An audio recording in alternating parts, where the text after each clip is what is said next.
A little bit ago I posted a video on Nuvalet and whether or not he was Conrian, and it sparked the longest conversation I've had on my channel, but not about my video, instead on whether or not Nuvalet could be the Hydro Dragon. So as leaks and theories are emerging, I want to do a lore recap on the dragons of Teyvat and Genshin Impact as a whole. Now this is going to be on my YouTube as there's a lot to cover, so if you're here already, thank you. If you're still on TikTok or Shorts, hop over if you wish, and let's dive into the Poisonous Vision. In this video, I will discuss the original era of the Sovereigns, the confirmed Sovereigns, are there modern dragons, who are the false dragons, and lastly, the fabled Hydro Dragon prophecy. Now there's a reason I mentioned Genshin Impact and Teyvat, because the lore of the game's dragons starts before the creation of Teyvat. In the earliest version of this world, there were 7 sovereign dragon lords, who ruled over the old world. Now we have no idea if this was a pleasant rule, a tyrannical rule, or just an environment more suited to sovereign dragons and their bishop offspring than it was for humans. This is due to several contradictory statements. One is that the sovereigns are referred to as terrifying, but their era is referred to as when the doves held branches, meaning the description of the sovereigns hints that it could have been tyrannical, but the era name hints at peace. Another is that Apep, the Dendro sovereign, was well beloved by their creations, but tyrannical to the rising gods. All the back and forth here leaves our understanding of this early era severely limited, as these statements likely all have some truth to them, but the context will be crucial. Here is also where we see the biblical allegories begin to start. Let's start with the 7 sovereigns. Now I've often mentioned that Genshin loves to use the number 7, which is an Abrahamic holy number and appears frequently in holy texts. For example, in the story of Noah's Ark, the flooding began 7 days after the first animals and people boarded the ark. But 7 also refers to the 7 luminaries, or the 7 visible astronomical bodies of the ancient world. These celestial spheres were influential for many cultures and are most commonly seen today in their zodiac systems. Genshin incorporates this with the 7 archons set upon 7 nations, and here with 7 sovereigns. Though to relate back to my previous videos, many Gnostic texts also attributed the 7 celestial spheres to the archons. Now the dove holding branches is also a biblical reference, specifically invoking imagery from the story of Noah's Ark, where after a period of torrential rain and great flooding, Noah sent out birds in search of land. When the dove returned one day with an olive branch in its beak, Noah knew land to be in that direction, and that the wrath of God had ceased and an era of peace had begun. And if you're not a fan of the religious allegories, I'm sorry, because there are a lot more to be had. Ones that further cement that the doves and branches are specifically referring to Noah, not just a general symbol of peace. So at some point in the timeline of the old world, the primordial one appeared.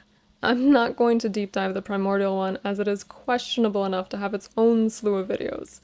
I will also refer to it as an it, as that is the precedent the game has set.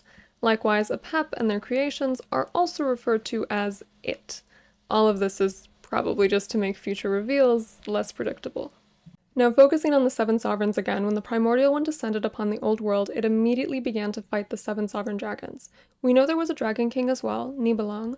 I will get into the details of this when we go over individual dragons later, but it is hinted that the dragon king left to acquire knowledge, then came back at some point.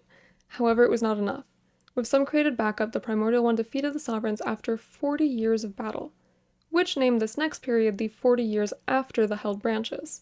So this period is when the primordial one began to create Teyvat for the future humans. Now crucially, the Byakuyakuku collection, from where this timeline originates, states the sovereigns were vanquished and the 7 nations, presumably under the control of the sovereigns, submitted to the heavens. Now submitting we know often means surrender, where the submitting party remains alive, so the nations in some capacity remained. But the Oxford Dictionary defines vanquished as thoroughly defeated, and Merriam-Webster says it means to conquer or defeat, both of which are still somewhat ambiguous on whether or not the vanquished party is alive or not. Going back to the earliest version of the word, the Latin root vincere, it does mean conquer, but it also means outlast and succeed, which means the primordial one could have simply succeeded the position of the sovereigns and never truly rid them from the world, which, upon meeting Apep, was proven to be true. Apep, after all, is this Dendro sovereign who survived to the modern day, and Apep mentions dragons living among your kind, implying Nahida, Paimon, and the Traveler, and that they had forgotten their hatred of the war. Some died and left nothing but bones, others fled because of pain. This has led to many theories on whether or not the actual sovereigns are still in the world of Teyvat, and as it is greatly hinted that they still are, the theories move to where and who are they. The fact that those Apep creations born of pure elemental energy can take on any form only fuels theories that the same is true for the dragons. A brief aside on the 40 years after the held branches as we continue our biblical tangents. 40 is also a significant biblical number, with one of the most known references being the 40-year journey of the Hebrews through the desert. But when Noah and his family were on the boat, Genesis 7:12 specifically states, "And heavy rain fell on earth for 40 days and 40 nights." Now, to tie it into the dove, Noah did not immediately disembark after receiving the olive branch from the dove. Instead, going off of the Bible's specific dates and the ancient Hebrew calendar, it was probably closer between 64 to 92 days after receiving the olive branch, which, while not 40, does fit the legend of Noah's Ark, chronologically speaking. The next period is known as the 400 years after the held branches, which off the bat may already be another Noah reference. Now, some biblical scholars going off of the lunar calendar have proposed the flood lasted 370 days from first rain to final disembark. But going off the Hebrew calendar, this number could go as high as 395. Either way, it's easy to round these numbers to 400 days of flooding, which fits Genshin's extended timeline of days turning to years. Now, this period begins to tell a creation story, again with biblical allegories. I will not run through all of it, as it has more to do with the primordial one than the already vanquished sovereigns. But I will mention that after this period of time, there are two periods known as the year of the Ark's opening and the year after the Ark's opening, which is why I've been comparing the sovereigns part of this creation story back to Noah's Ark. As I'm sure you've seen, there are more similarities than just these two mentions of the Ark. Now, after a few more eras of prosperity, the funerary year begins when the war was rekindled. The text states that the second throne of the heavens came. Apep later tells us that the Dragon King left their world and then returned. So Nibelung, the Dragon King, is likely also the second throne. This war was powerful enough to collapse the heavens and rent the earth asunder, imagery that has been used before for Conria as well, though this is eons beforehand. And thus the era of darkness begins. Apep also states that the power Nibelung gained from outside Tevat was the power of darkness, supporting the idea that Nibelung is the second throne possibly being the second of Tevat's 4 descenders. The first year of darkness begins with the tale of Enkanomiya and states that the sovereign's people sought refuge in the ocean. This tells us there were beings that followed the sovereigns even after their defeat. Apep, we know, created elemental beings from their powers, so perhaps these people were similarly created elemental beings, or just beings who supported them. Either way, we know that the dragon heirs, or the baptismal Vishaps, ruled this ocean place until Enkanomiya chased them into the depths, and notably not the primordial one nor his created backup assisted. Enkanomiya then gives us several mini-Greek myths retold for Tevat, including Plato's cave allegory, the island of lotus eaters, and Helios's chariot. This has more to do with Enkanomiya than dragons, so breezing through, eventually the Sun Children, Enkanomians, attempt to return to the surface as they assume the era of darkness should be over by now, only to find that they have been banned from returning by the primordial one. Why is unclear, but they hypothesize that at the very least the second throne is now defeated in the second year of Sun and Moon. Apep fills in some blanks, saying that the sovereigns fought so fiercely the world was on the verge of collapse, and that at some point the Dragon King died. But Apep survived and kept looking for forbidden knowledge to defeat the primordial one, but admits that the Age of Dragons was already over. Now, going back to the biblical similarities, there could be a few reasons as to why the oldest version of the Vishaps are tied to the legend of Noah's Ark. One simple reason is that it does involve a period of new beginnings, fitting for creating Tevat while implying an older world. It could also be because the reason for the flood was said to be the evils of humanity, one sin among them being the birth of Nephilim, or a race of powerful giants born of the union of humans and angels, so perhaps the Nephilim could in some way refer to the sovereigns. But the best reason does involve explaining a little bit more on the primordial one. I will cover the entirety of the Byakuyakuko collection and how it relates to this text in the future, but for now I will cover just the flood. The text I'm referring to is the hypostasis of the archons, aka the reality of rulers. This is a Gnostic text that explains the Gnostic creation myth and the general interpretation of Genesis. And there is an entire section dedicated to the flood. Now, this text states that Cain and Abel were born from Eve and the archons, not Adam and Eve, a union forcefully consummated, and that Adam and Eve's first children born of the two of them were Seth and then a daughter, Nerea. Now, I mention this far back because Nerea will be our main character during the flood, and it is very important that her parents are Adam and Eve. Now, according to the hypostasis, the archons decided to start the flood. There's no explicit reason given, other than they just wanted to cause harm to humans. But one archon, Sabaoth, disagreed with this plan and sought to warn Noah to take the animals and himself and hide in an ark on Mount Sur.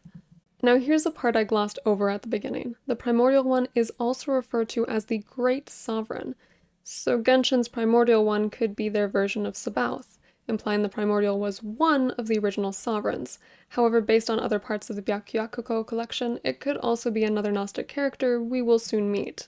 So looking back at the Gnostic Noah's Ark, Nerea also wanted salvation on the Ark, but Noah refused her. So using her magic fire-breathing powers, she burned down his Ark. So he built another one. I do not know why the Gnostics added this part, but I promise you this is what the text describes. So now that Nerea is left on the flooding earth in plain view, the Archons start to harass her. Just as an FYI, the hypostasis of the Archons was likely written in the 2nd or 3rd century AD, and as a heads up, things get a little graphic and non-consensual. I will provide a timestamp if you wish to skip ahead. The Archons find Nerea and begin attempting to seduce her. The leader reminds Nerea that they already did the same to her mother and that she is a descendant of them. Nerea calls them out as cursed rulers of darkness, and also informs them that she was not descended from them, but rather Adam and Eve, specifically stating she descended from the world above. I'm going to give a little background to the statement, as Genshin has now labeled the traveler a descender, and I want to clarify when in Gnosticism, this is a good thing. The Archons were created by the Demiurge. For simplicity's sake, the Demiurge is a cursed being that was created by Sophia in an unnatural way. Sophia is an aeon residing in a heavenly world above our own named Pleroma, or the Fullness. Because the Demiurge's mere existence is corrupt, she cast it into the darkness, attempting to hide it from the other aeons and their ruler, the unknown god. The Demiurge then created our Earth and the Archons. Together they saw a vision of Adam that had been created by the unknown god. They replicated it, but could not bring it to life. Aeons from Pleroma told the Demiurge to breathe his spirit into the body. Adam was brought to life. But Pleroma was also tricking the Demiurge, as by bringing Adam to life, the Demiurge also breathed out the last bit of his spirit that was imbued with the power of his Aeon mother. This means that of the Demiurge creations, only Adam and Eve, created from him, are descended from the world above, and thus not evil and cursed. This is why Nerea names herself as a descender of the world above, or Pleroma. She is one. The Archons bypass her words and attempt to have their way more forcefully. Nerea calls out to Pleroma to save her, at which point an angel appeared before her, described as a being of gold clothed in snow, and this angel asked who she was to so rudely make demands of the Aeons. Nerea instead asks the same. The angel replies that she is Elileth, the Aeon of Intelligence, sent to teach her and save her from the Archons. She explains that because Nerea and the human race are descendants of Pleroma, the Archons hold no power over them, and that in the future, a being will arrive on behalf of the truth and vanquish the Archons, as humans should live in Pleroma as well. Now in terms of Genshin, there are many similarities in what Elileth says and the lore describes. This future being could be the Primordial One, who came down, vanquished the Sovereigns, and made the humans of Teyvat. On the other hand, Genshin does refer to the older ones as Sovereigns and the new rulers as Archons, so perhaps it refers to the modern Teyvat instead, since we also know that each Genshin Archon has a matching hypostasis. This could be a blatant reference to this text, which, going off of the Chapter 3 Archon quest, would make the Traveler our savior instead. If the second is true, it could also imply that the Primordial One has more in common with the Demiurge, as it did create humans. The Dragon King could also be the savior or a Nerea-like character, as they do leave and then return, which, going off of the Gnostic concept of the world, makes a lot of sense. Teyvat would be our Earth, and leaving into the Abyss would be akin to getting closer to Pleroma. As I mentioned before, there is a lot to speculate on in relation to the Demiurge and Gnosticism, so we'll leave it here for now and speak briefly on Sabaoth. Sabaoth, the savior of Noah, a child of the Demiurge, who may also possibly be the Primordial One, repents upon seeing Elileth denouncing his Demiurge parent. Sabaoth is forgiven and in great pomp and circumstance given a throne in Pleroma, which only further infuriates the Demiurge. Elileth then gives her last tidbit on the future savior. She calls them a traveler, who will appear after 3 ages to save the world from the Archons once and for all. Now, the 40 years after the Held Branches is the 4th era described by the Byakuyakuko collection, which would imply the Primordial One. Again, it's complicated, as that descender who frees us from the Archons could also just be the actual traveler in Genshin, so for now we'll leave the Gnosticism and Genshin comparisons there. So a brief recap on Gnostic Noah's Ark lore before we move on. Noah's Ark was created by evil beings, wanting to be evil and not as punishment for humans sinning. Nerea is a pure descendant of Pleroma, One of the Archons saved Noah and thus the rest of the human race. Elileth appears and describes the origin story of the Archons and the Demiurge to Nerea. She also tells her of the coming of a future descender who will finally save the world from the Archons once and for all after 3 ages. How much of this is apparent in Genshin I will leave up to you, as it remains unclear if the Sovereigns of Genshin and the Archons of Genshin are both intended to refer to the Gnostic Archons, or how else we ought to relate them back to this myth. That being said, there are clear similarities between the Gnostic and biblical Noah and the Byakuyokoku collection, which provides us with the majority of lore related to the original era when the Sovereigns reigned. The other main source is Apep, who provides us several insights, but not a clear timeline. Also, as a note, Apep brings up aspects that the Byakuyokoku collection omits, and in canon this makes sense as the Byakuyokoku collection is a compilation of folklore and fables from Enkanomiya, which itself is a lost civilization whose history only exists in fragments. Volume 2, which contains this timeline, does have sections that explicitly state ambiguity when it comes to the Primordial One and other characters, which implies that in universe, this text may not be entirely true, or at the very least be missing significant components. But it is also considered a banned text, which would be strange to ban if this was common knowledge, so either it contains dangerous falsehoods or dangerous truths. Apep is likely a more accurate source for having lived through the events, but again is just generally vague about very significant lore drops. Chapter 2. Who are the Sovereigns specifically? We know there were 7, and so far we only know 2 by name, the first of which is Nibelung, the second being Apep.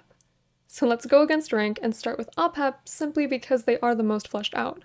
Apep was and is the Dendro Sovereign. Strangely enough, Apep ruled before the Primordial One, and even post-Character Quest is still around to this day. Now, Apep also seems to be at war with the Heavenly Principles, as they refer to the Heavenly Principles and the Usurper, never calling the Primordial One by name. Now, this could mean they are the same character. It could also just mean that there was a united force against the Sovereigns that the Primordial One simply represented. This does fit the Gnostic angle of Aeons being against the Archons.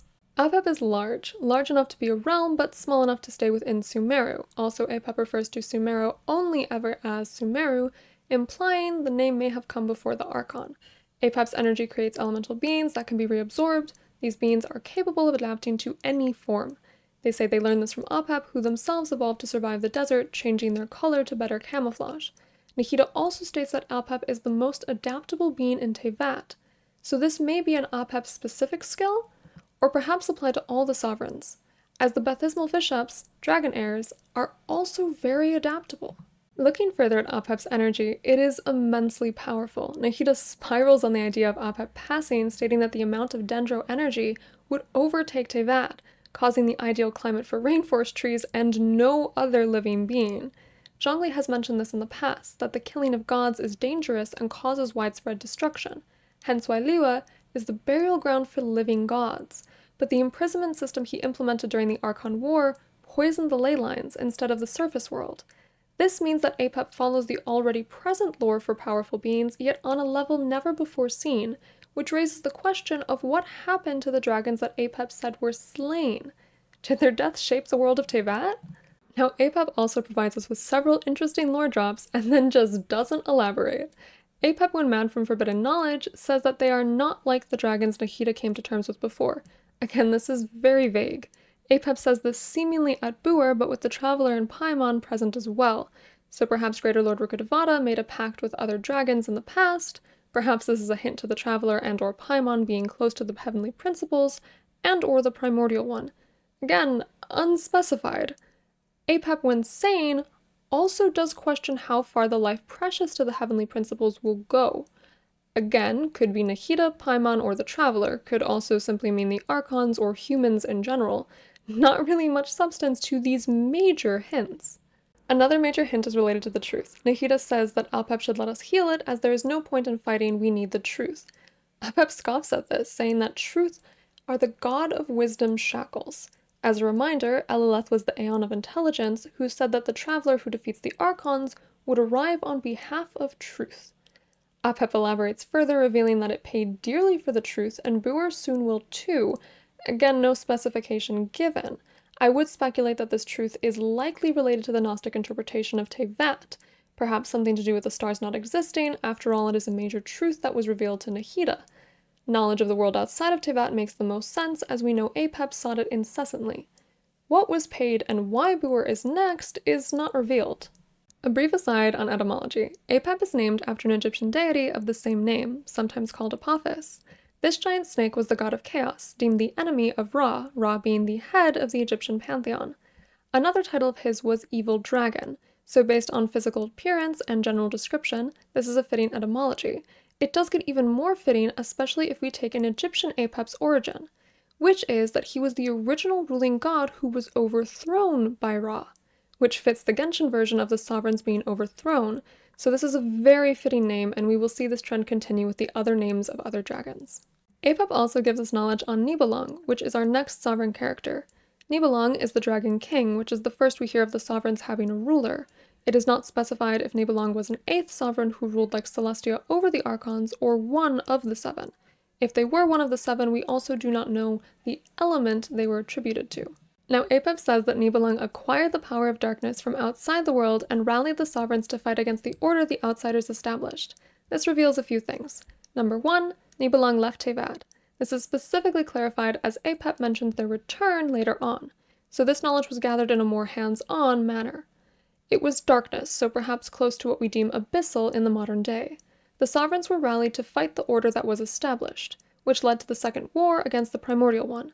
What happened from here is unknown, as all we know is that after some time the Enkanamians assumed the Second Throne to be defeated. Apep confirms this by stating he passed during fighting that was harsh enough to almost destroy the world. What happened during this fighting or post-death is still unknown, but his etymology may reveal some clues. Nibelung most likely comes from the Wagner opera Der Ring des Nibelungen, or the Ring of the Nibelung. Now, Nibelung is not a character in this work, but rather a term used to describe the dwarfs in the opera. The word itself is likely much older and rooted in Germanic and Norse terms for foreign rulers and their treasure, which is likely where Conria gets its lore from. After all, Dainsleif and Halfdan are both Old Germanic/Norse names, and the main Nibelung character in Wagner's work is named Alberic, which is the last name of the founder of the Abyss Order and the lineage Kaia is descended from. Rheindotir is also a Conrian alchemist/witch, who attempted to create life from nothing and seems in some part to have succeeded. Her name translates to Gold Daughter, but the Rhine is also a major river in Germany and is the setting at the start of the Ring of Nibelung. It begins with the Rhine maidens who are tasked with protecting a golden hoard. They are not very good at it, and shortly the Nibelung Alberic is incensed enough to steal this gold from them and fashion a ring out of it. It is semi-one ring to rule them all-esque, fitting as Tolkien also used similar Norse and Germanic sources, and allows Alberic to control the other Nibelungs. With his new Nibelung mining empire, he has them gather enough gold to make an invisibility helmet, and gains the ability to turn into any creature. This is his downfall, as when proving this ability, the other gods are then able to imprison his smaller form and take away his magic artifacts. Alberic does curse the ring first, though, and the curse takes effect again, very Lord of the Rings, as the giants and gods of Valhalla begin to fight and even slay each other over this ring. Now, I'm skipping 2 whole books of this opera as it does not yet seem to relate back to either Conria or dragons, and this video is long enough as is. So time skipping ahead, Alberic now has a son named Hagen, who he has tasked with retaking the ring, very much like Clothar Alberic passing on the Abyss Order to his kin. Now much chaos ensues, but in the end Hagen manages to kill some of the gods and a funeral pyre takes out the rest. The Rhine maidens reclaim the ring, and Hagen attempts to take it back and drowns while doing so. Again, can you tell this work was one of Tolkien's inspirations? And in the end, Hagen is dead. Valhalla is destroyed, and only the Rhine maidens are victorious. So this has been a bit of a tangent, but essentially the Nibelung from this legend are enemies of the gods, just like our sovereigns are also their enemies. They were able to craft extraordinary artifacts that gave them command of others, the ability to shapeshift, and become invisible. Shapeshift we already knew to some extent with the adaptability. Command others is not cemented yet. And bear with me for the invisibility one. Alberic passes his legacy on to his descendant, very much the Abyss Order canon, and in the end both gods and Nibelungs are destroyed.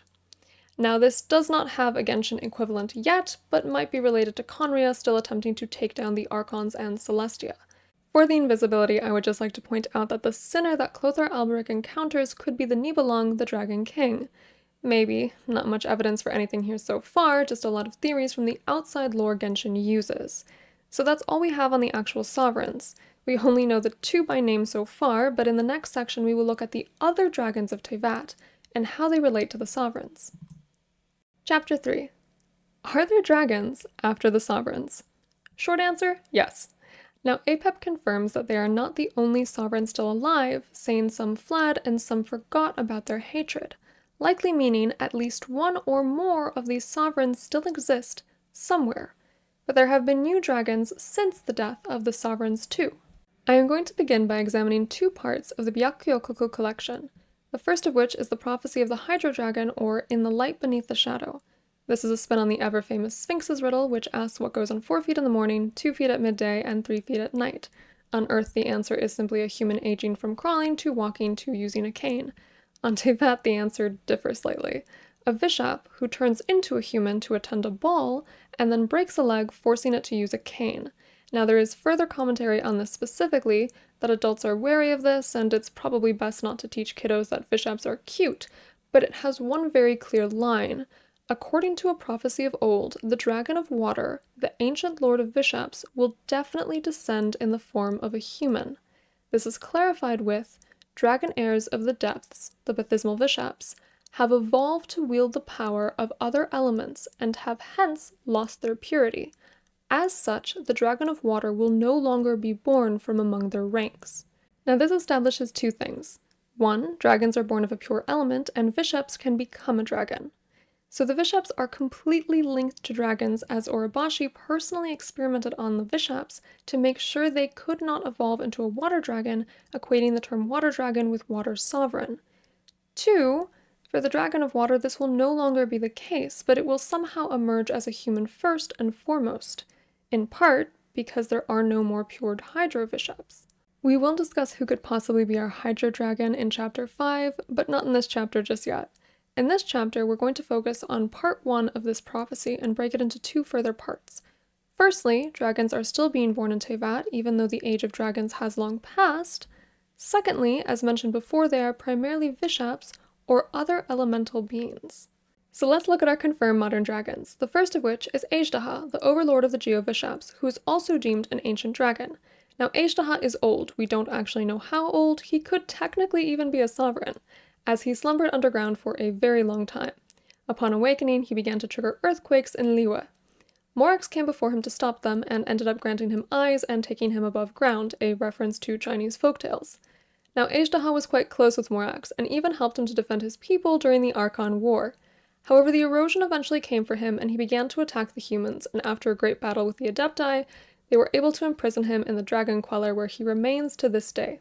Now, he did temporarily escape by becoming two fragmented segments. One, a pure form of Ajdaha's rage, a little girl named Jiu. The second, his consciousness, which possessed Kunjun. Now, this quest reveals a few things. The first, as mentioned, is that in some capacity, Ajdaha is not fully sealed and parts can escape. He is exceedingly angry at being trapped, though this is due to the erosion, and the Nomir Stone quest ends implying that his rage is slightly quelled once more. Ajdaha also possesses geo-knowledge on par with Rex Lapis, and is able to view past memories through stone itself, not just ley lines, though this extraordinary method of seeing the past and present is likely also what led to him having a harsher erosion. Finally, Ajdaha states that no one had greater respect for Morax than he, showing great anger when Morax is referred to as an insect. So, in some capacity, Morax can command respect from this dragon. This could also mean that Ajdaha was the one Apep referred to as making friends with gods, though he has since turned this friendship to hate. So again, Ajdaha confirms certain aspects about dragons. They have extraordinary control of their elements and feel most comfortable when surrounded by it. They can in some capacity shapeshift, and are exceedingly powerful. In fact, Ajdaha's power transferred into the stones, becoming Dragonfall when he was facing off against the Adepti, so this power directly affects the world around them. Ajdaha is also a mythological creature, one from Iranian legend. An Ajdaha is a snake or winged lizard-type creature that can dwell in the air, sea, or earth. The legend goes that they start as normal snakes, but after reaching a certain age and size, they become Ajdahas. Upon becoming an Ajdaha, they will harass humans even more, and God will throw them into the sea to protect the humans. Eating their heart grants courage, their skin can heal a broken heart, and planting their head grants fertile soil. So in some capacity, this is reflected in Genshin. Ajdaha did turn on humans and was sealed away by a god for it. The soil part is the only geo-related part, but in the end his consciousness was able to reconcile with Morax, so perhaps that is the heartbreak aspect. In looks, though, Morax resembles an Ajdaha far more than the actual Ajdaha does. Our next confirmed dragon comes from the other moonland, Mondstadt. This would be Dvalin, our first boss of the game. Now, Dvalin is interesting as there is slightly less confirmation of real dragon here than there is for Ajdaha. Dvalin is one of the four winds, specifically the eastern wind. This being an old European legend across many cultures that there are personifications for the cardinal directions and winds, or even angels for this. Much like angels, Dvalin originates in the high heavens, being a convergence of elemental energy that occurred there. It is never clarified if he was a Vishap in the clouds or simply came about directly from the elements. He is, however, likely only 2,000 or so years old. Now, Dvalin originally terrorized Mondstadt, not necessarily intentionally, just by being a large, scary, and powerful dragon. His appearance frightened the humans, and he did not fully understand how easy it was for him to cause damage. Now, Rabedo sang to the dragon, much to the horror of his people, and the dragon was able to understand and agreed to help the Archon as one of the four winds. He also learned song and speech from him. Now, during the Cataclysm of Conria, Venti was asleep, and Mondstadt was besieged by Durin, a Conrian dragon. Thankfully, Venti was awoken briefly enough to summon Dvalin as a defense for the city. Dvalin and Durin fought fiercely. In the end, Dvalin won, tearing open Durin's throat, but in doing so, he ingested the poisonous Conrian blood, which led to his corruption in the modern day. This led to him attacking the city of Mondstadt, and Venti utilizes the same method he used originally, the Lyre de Himmel, to save Dvalin once again. Now, Dvalin does not reveal too much else, just that perhaps as the prophecy predicts, dragons do not have to start as Vishaps, as Dvalin is an elemental being and thus likely an actual dragon, but we do not know if he followed the Vishap pipeline, nor do we see one major hallmark of sovereign dragons. The idea that killing him would destroy Mondstadt, if not even reach Fontaine and Liwa. Venti is staunchly against hurting him, but never raises the fact that this would be a huge risk to the city. I will, however, give this the benefit of the doubt. Firstly, Venti convinces us to try and save him long before revealing his Archon status. Perhaps he did not see a need to inform us. Secondly, Venti has always been more hands-off in general and may be hoping that Mondstadt is capable enough to recognize the risk, though no one else tells us. Thirdly is more to do with Mihoyo. As Mondstadt is our prologue, in fact we know almost nothing of Conria by the end of the prologue, and the next chapter/region clearly explains what happens when gods die in great detail. So perhaps it would have simply been information overload at the time, and Mihoyo chose to hold off on that lore reveal. Now, Dvalin comes from the Eddas, an Icelandic chronicle of Norse myths. Dvalin is just one of the names given for the earth-dwelling dwarfs. Again, Nibelung is also used as dwarf, so perhaps a tie-in here.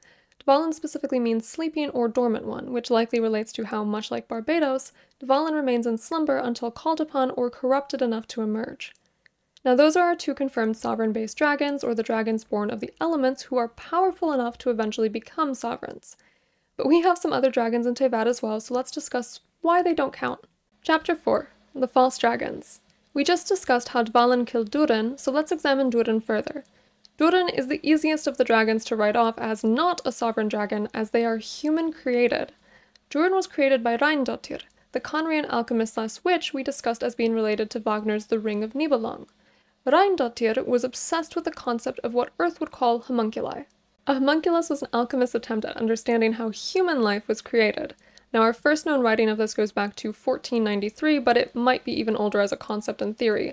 So at the time, there was debate as to how human life was formed, what the sperm contained, and what was the purpose of the womb. It was not yet understood that both an egg cell and sperm cell needed to combine under favorable conditions, which led to a lot of debate as to whether or not women and men were both needed for reproduction. I'm not going to tell you all of the ways alchemists attempted to create homunculi, but Paracelsus, the first writer of the term, swore it worked. And not to give too many details, it involves a jar, sperm, a horse, and human blood.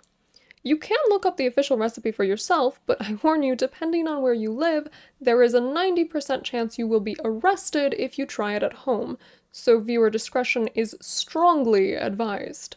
So Reindotir's recipe is unknown, but she was able to create Durin and Albedo. She labeled Durin humus, which is interesting as he is the less humanoid of the two. Now Rein also created the Rift Wolves, so she appears to have quickly expanded on the homunculi recipe. That being said, Albedo is the second of her humanoid homunculi, and his predecessor, Primordial Albedo, was fed to Durin as a means of disposal.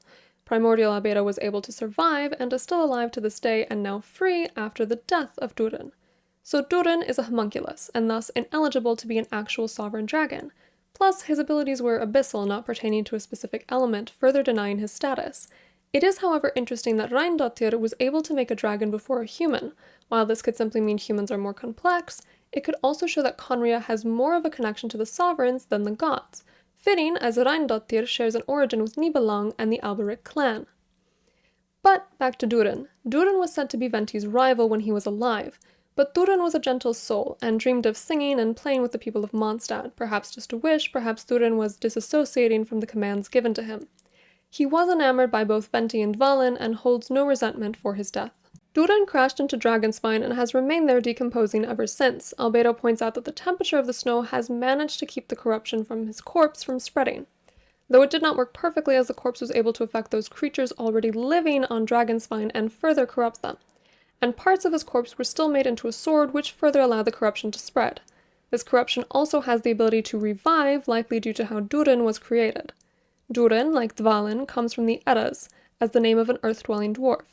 Durin also means sleepy or nap, so both of the Mondstadt dragons share an etymology for sleepiness. Maybe we need to get Venti of Venti, this narcolepsy problem seems to be spreading. And finally we come to the infamous one. I think like most Genshin players, when someone mentions Dragon of Teyvat, I immediately think of this man. After all, the fallen design of his Exuvia is so iconic. And come on, Dvalin looks like one of those toys you spin to make fly, and Ajdaha looks like a percussion frog. Rexy is the most distinctly dragon-looking entity we have in the early/main quests, but for all we love to imagine him as a dragon lord, he probably isn't, or at least not a sovereign dragon.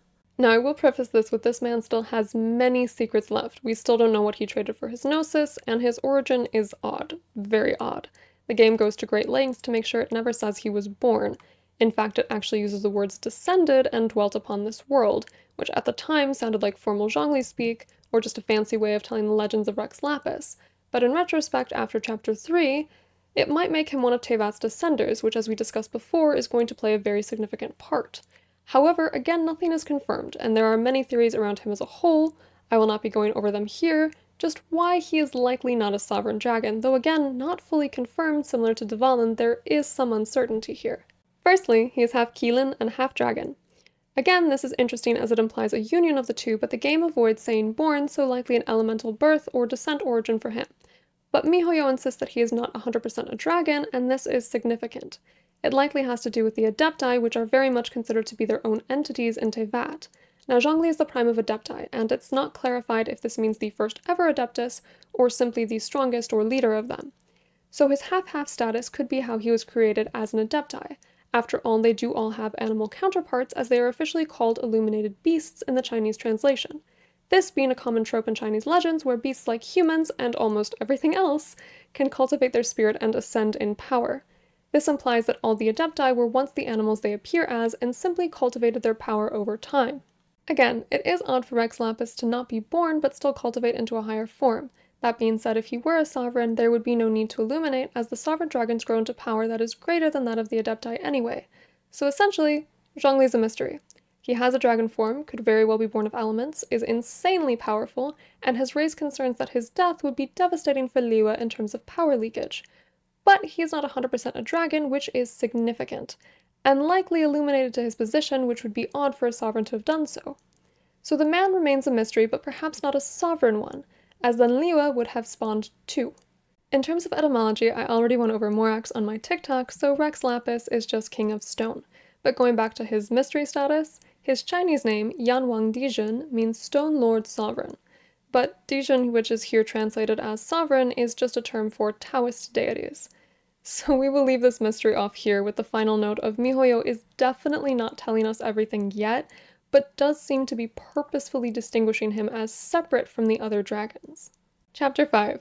What of the prophecy? So in Chapter 3, I read out the prophecy of how the Hydro Dragon will return. As of 3.8, we do not know if there are any more prophecies for any other elemental dragons. So it is no wonder that the most theorizing has gone into who is the Hydro Dragon, especially as they will appear as a human, not a fish app. So to begin with, this individual has to resonate with water, so either a vision holder as they are human, but technically it could be innate as well. They will be extremely powerful, and their energy must remain pure hydro, so anyone with a delusion might be ruled out of the running, but we have seen sovereigns use abyssal powers before, so maybe delusions are okay. Now, currently 2 characters are in the running. The first is Sangonomiya Kokomi. This is primarily because she fits the above criteria, and her constellation is Dracena Somnolenta, or the Sleeping Dragon. The kanji for her name also includes the kanji for Arahitogami, which in Japanese folklore are deities that have taken on a human form. So this is most of the basis for the theory of Kokomi being the Hydro Dragon, and it's sound. But there are some ways to refute it. First and foremost, she is the divine priestess of Watatsumi, the people who continue to worship Orobashi, the same deity who experimented on Vishaps to keep them from becoming the Hydro Dragon. It would be an ironic fate if she was to be the next Hydro Dragon. Also, her constellation likely refers to Zhu Yiliang, a famous Chinese strategist who was nicknamed the Crouching Dragon, and her prowess as a tactician is referenced repeatedly even in the most recent summer event of 3.8. So there is some evidence for her to be a Hydro Dragon, but also clear ways to refute it, which brings us to the current theory, Nouvelles.